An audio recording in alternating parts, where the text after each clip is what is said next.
This video was brought to you by Verve. Head on over to verve.co/Gaijin for a limited 30-day free trial of almost a dozen channels worth of shows both new and nostalgic.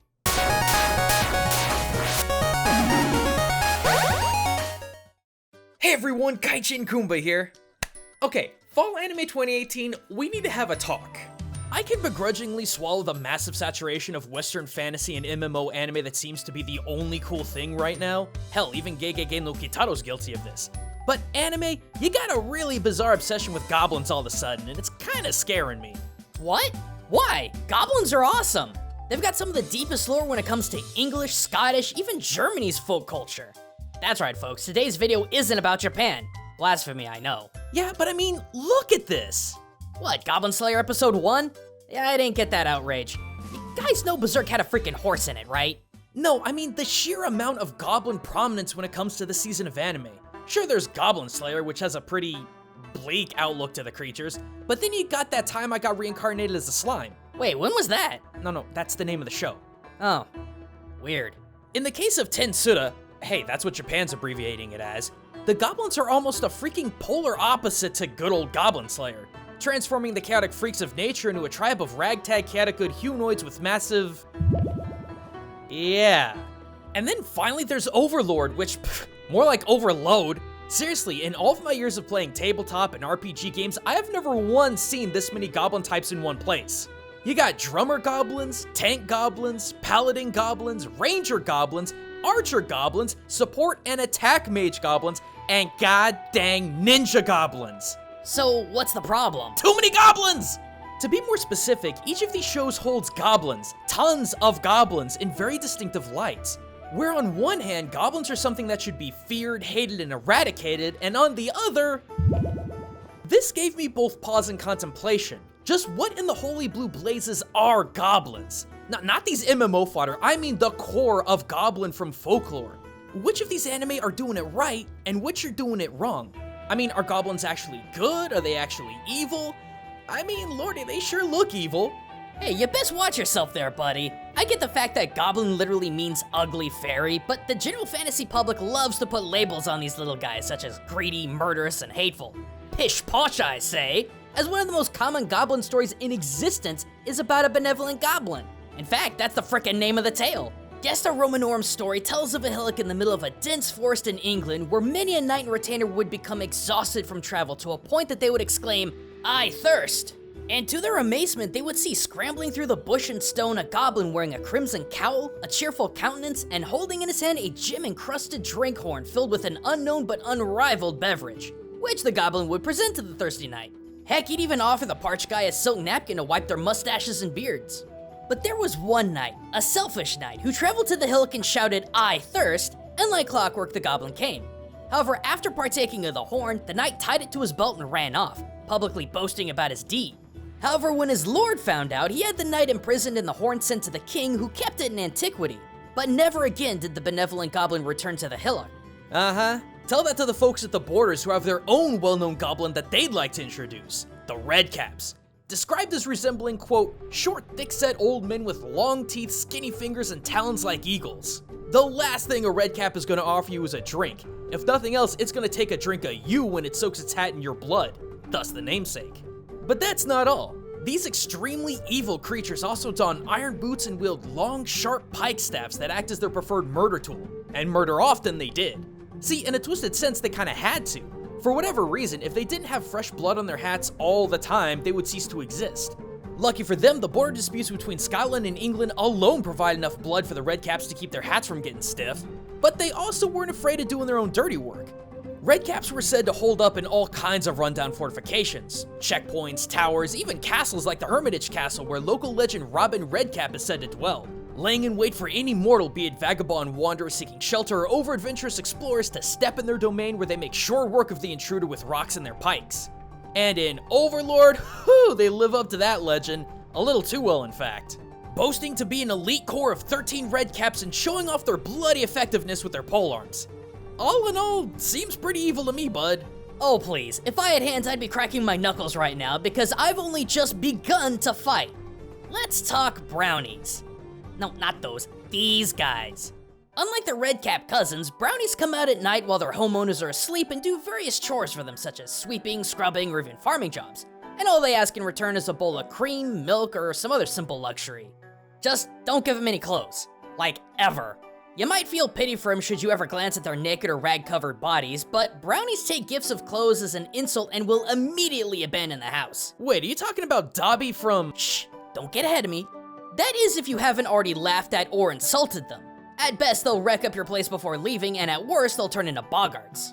But all in all, brownie goblins are good-natured and incredibly helpful, asking for little more than scraps in return. They may still be as ugly as any other goblin with their dark, wrinkly, shaggy bodies, but brownies got your back, because not only do they do a ton of legwork for the house, but they'll also punish any lazy servants by pranking them until they get back to work. So ha! 2-to-1, buddy boy. Told you goblins weren't evil. Oh, you want evil? You want the most horrifying goblin folklores ever spawned?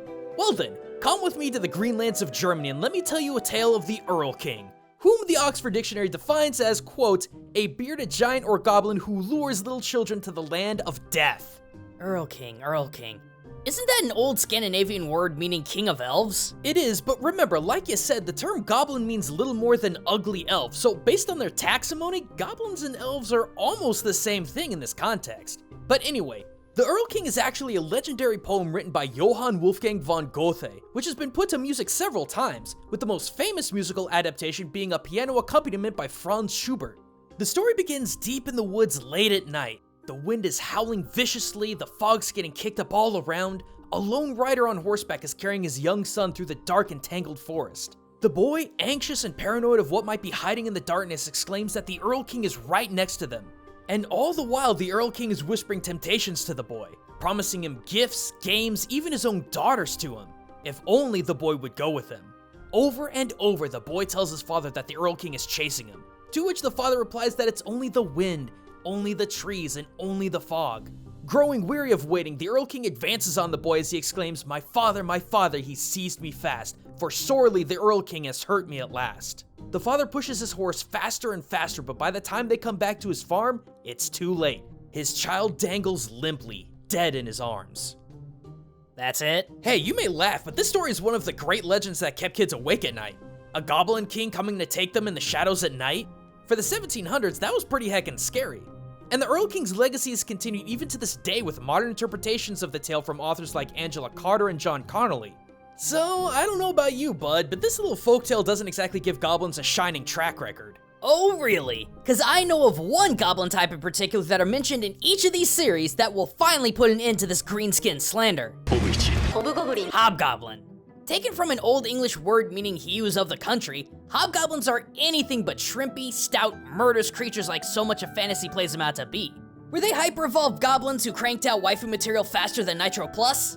Well, no, but they were believed to be the child of a goblin and a purebred elf and just as benevolent.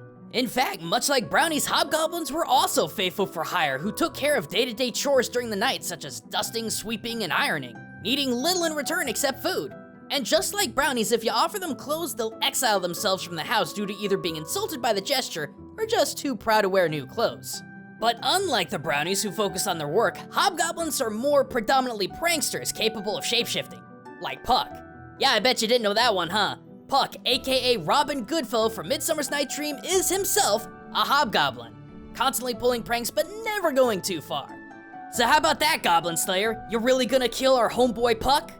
But Puck isn't the only literary famous goblin. Harry Potter's very own Dobby, by name, is another term for a hobgoblin taken from Lancashire or Yorkshire. Though Dobby are seen as a bit more troublesome with their pranks, sometimes being so troublesome that they'll force people to move. But Dobby ain't no slouch. They'll work just as hard and be just as helpful as any other hobgoblin or brownie, creating the expression, Master Dobbs has been helping you when one seems to get more done than they thought. And there's even rumor of a greater Yorkshire Dobby who could cure children of whooping cough. So again, Goblin Slayer, you really gonna murder good old Dobby? And this isn't even taking into account other named benevolent hobgoblins such as Robin Roundcap and Blue Birches. And again, going back to our 3 anime in question, hobgoblins exist in all of these universes.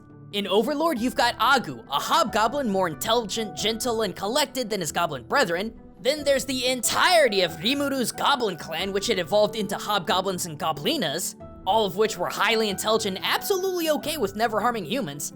Then finally, there's the infamous episode 1 of Goblin Slayer, where our titular main character calls out a hobgoblin in the main camp of disgusting green backstabbers.